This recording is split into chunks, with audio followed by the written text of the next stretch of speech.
Hello everyone, ഈ വീഡിയോയിൽ പറയുന്നത് ഇന്ത്യയിലെ ബിഗസ്റ്റ് പാസഞ്ചർ കാർ മാനുഫാക്ചറിംഗ് കമ്പനിയായ മാരുതി സുസുക്കിയുടെ ഹിസ്റ്ററിയാണ്. Welcome to the video. ഇന്ത്യക്കാർക്ക് വേണ്ടി ഒരു കാർ നിർമ്മിക്കണമെന്ന ആശയവുമായി സഞ്ജയ് ഗാന്ധിയാണ് ആദ്യമായി മാരുതി എന്ന പദ്ധതിക്ക് തുടക്കമിട്ടത്. ബ്രിട്ടനിലെ റോൾസ് റോയ്സ് എന്ന കമ്പനിയിൽ നിന്നും ഒരു ടെക്നീഷ്യൻ്റെ സർട്ടിഫിക്കറ്റ് മാത്രമായിരുന്നു അദ്ദേഹത്തിൻ്റെ യോഗ്യത. പ്രധാനമന്ത്രിക്ക് പോലും 3000 രൂപ ശമ്പളമുള്ള ആ കാലത്ത് ടെക്നീഷ്യൻ്റെ സർട്ടിഫിക്കറ്റ് മാത്രം യോഗ്യതയുള്ള അദ്ദേഹത്തിന് 4000 രൂപയായിരുന്നു ശമ്പളം. അദ്ദേഹത്തിൻ്റെ അമ്മ രാജ്യത്തിൻ്റെ പ്രധാന തലപ്പത്തിരിക്കുന്നതുകൊണ്ട് സാമ്പത്തികമായ പ്രശ്നങ്ങളൊന്നും അദ്ദേഹത്തിന് വരില്ല എന്ന ആത്മവിശ്വാസം അദ്ദേഹത്തിനുണ്ടായിരുന്നു. അങ്ങനെ എഞ്ചിനീയറിംഗ് പോലും ഇല്ലാത്ത സഞ്ജയ് ഗാന്ധി പിന്നീട് മാരുതി എന്ന കമ്പനിയുടെ മാനേജിംഗ് ഡയറക്ടറായി മാറി. പിന്നീട് മാരുതി എന്ന കമ്പനി വളർന്നു വന്നപ്പോൾ ഹരിയാനയിലെ കുറച്ച് സ്ഥലം വാങ്ങിച്ച് ഫാക്ടറിയുടെ നിർമ്മാണം തുടങ്ങിയിരുന്നു. അതിനുശേഷം അത് വലിയൊരു അഴിമതിയായി മാറുകയായിരുന്നു. അദ്ദേഹത്തിൻ്റെ ഒരു ഓവർ കോൺഫിഡൻസ് കൊണ്ടും അമ്മ രാജ്യത്തിൻ്റെ പ്രധാന തലപ്പത്തിരിക്കുന്നത് കൊണ്ടും സാമ്പത്തികമായി പ്രശ്നം ഒന്നും ഉണ്ടാവില്ല എന്ന ധൈര്യവും എന്നിങ്ങനെയുള്ള കാര്യങ്ങളാണ് പിന്നീട് ആ കമ്പനിയെ മുന്നോട്ട് പോകാൻ പറ്റില്ലാത്ത രീതിയിലെത്തിച്ചത്. പൂർണ്ണമായും ഇന്ത്യയിൽ തന്നെ നിർമ്മിക്കുന്ന കാർ ആയതുകൊണ്ട് അതിൻ്റെ എൻജിൻ ഇവിടെ തന്നെ നിർമ്മിക്കണമെന്നായിരുന്നു അദ്ദേഹത്തിൻ്റെ കൺസെപ്റ്റ്. ആദ്യം 2 സ്ട്രോക്ക് എൻജിൻ ഡെവലപ്പ് ചെയ്യാം എന്നായിരുന്നു. പിന്നീട് അത് 4 സ്ട്രോക്ക് എൻജിൻ മതിയെന്ന് തീരുമാനിച്ചു. അഹമ്മദാബാദിലായിരുന്നു അന്ന് കാറിൻ്റെ ടെസ്റ്റിംഗ് നടത്തുന്നത്. അതുകൊണ്ട് കാർ അവിടെ കൊണ്ടുപോയി പരീക്ഷിച്ചു നോക്കി. ഇന്ത്യയിൽ നിർമ്മിച്ച എഞ്ചിൻ അഹമ്മദാബാദിലെ പരീക്ഷണത്തിൽ പാസ്സാകാൻ പറ്റിയില്ല. പരീക്ഷണത്തിൻ്റെ 2ാം ഭാഗം വരെ മാത്രമേ ഈ എഞ്ചിന് എത്താൻ പറ്റിയുള്ളൂ. പിന്നീട് ജർമ്മനിയിൽ നിന്നും ഒരു എഞ്ചിൻ ഇമ്പോർട്ട് ചെയ്ത് ഈ വാഹനത്തിൽ പിടിപ്പിച്ചു. പിന്നീട് 4 മാസത്തിനു ശേഷം വീണ്ടും പരീക്ഷണങ്ങൾക്ക് ശേഷം ഈ വാഹനം റോഡിൽ ഇറക്കാൻ പറ്റിയില്ല. കാരണം ഈ വാഹനം റോഡിൽ ഒരു പാസഞ്ചർ കാർ ആയിട്ട് ഇറക്കാനുള്ള അനുമതി കിട്ടിയില്ല. വാഹനം ഇറക്കാൻ പറ്റില്ലായിരുന്നുവെങ്കിലും 1972 തന്നെ ഡീലർഷിപ്പുകളിൽ നിന്ന് കമ്പനി അടുത്തു തന്നെ വാഹനം വരുമെന്ന് പറഞ്ഞ് പൈസ വാങ്ങിച്ചിരുന്നു. എങ്കിലും വാഹനം പ്രൊഡക്ഷൻ ചെയ്യാൻ പറ്റാത്തതിനാൽ വർഷങ്ങൾ നീണ്ടുപോയിരുന്നു.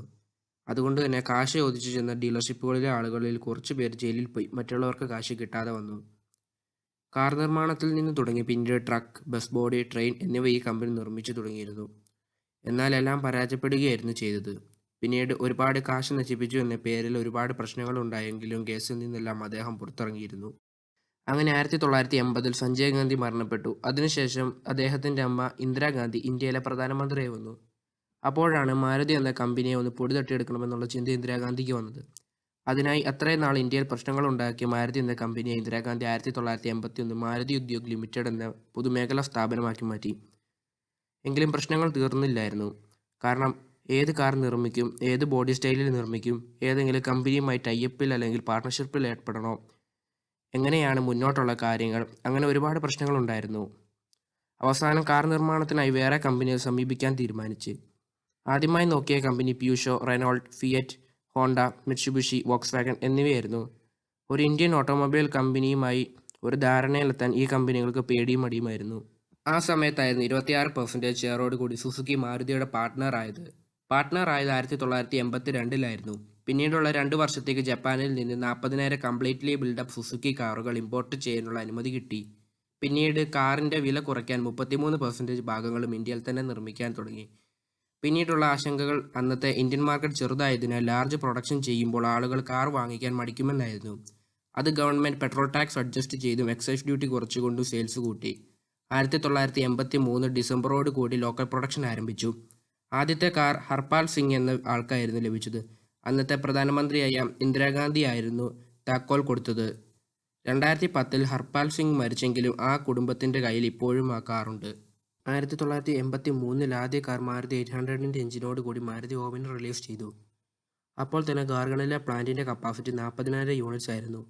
1985-ൽ സുസുക്കി FJ 410 ബേസ് ചെയ്ത് ജിപ്സി ഇറക്കി. 1986-ൽ മാരുതി 800-നെ റീപ്ലേസ് ചെയ്ത് പുതിയ മാരുതി 800 വന്നു. അപ്പോൾ തന്നെ കമ്പനി 1,00,000 വാഹനം നിർമ്മിച്ചിരുന്നു. 1987-ൽ എക്സ്പോർട്ടിംഗ് തുടങ്ങി. 1988-ഓടുകൂടി ഗാർഗണിലെ പ്ലാന്റിൻ്റെ ആനുവൽ കപ്പാസിറ്റി 1,00,000 യൂണിറ്റ്സ് ആയിരുന്നു. 1989-ൽ കമ്പനിയുടെ ആദ്യ സെഡാനായി മാരുതി 1000 വന്നു. ആ സമയം കൊണ്ട് 65% പാർട്സും ഇന്ത്യയിൽ തന്നെ നിർമ്മിക്കാൻ തുടങ്ങി. 1991-ൽ സുസുക്കി മാരുതിയുടെ സ്റ്റേറ്റ് 50% ആക്കി. 1993-ൽ സെന്നും 1994-ൽ എസ്റ്റീമും ഇൻട്രൊഡ്യൂസ് ചെയ്ത്. അപ്പോൾ മാരുതിയുടെ 2ാമത്തെ പ്ലാന്റ് തുടങ്ങി. Annual capacity 2,00,000 യൂണിറ്റായി. ആ സമയത്ത് തന്നെ Maruti 24 hours emergency on road vehicle service തുടങ്ങിയിരുന്നു. 1998-ൽ മാരുതി 800-ൻ്റെ ഡിസൈൻ അപ്ഡേറ്റ് ചെയ്തു. ആ സമയത്ത് തന്നെ സെൻ ഡീസൽ ഇറക്കി. അത് മാരുതിയുടെ ആദ്യ ഡീസൽ കാറായിരുന്നു. പിന്നെ ഓമിനിക്ക് അപ്ഡേറ്റ് ചെയ്തു. 1999 ബലേനോയും വാഗണറും കൊണ്ടുവന്ന്. 2000 കോൾ സെൻറ്റർ തുടങ്ങി. ഇന്ത്യയിലെ ആദ്യത്തേതായിരുന്നു അത്. ആൾട്ടോയും റിലീസ് ചെയ്തു ആ വർഷം തന്നെ. 2001 മാരുതി ട്രൂ വാല്യൂ തുടങ്ങി. 2000 ഒക്ടോബറിൽ വേഴ്സോയും റിലീസ് ചെയ്തു. 2002 എസ്റ്റീം ഡീസൽ ഇറക്കി.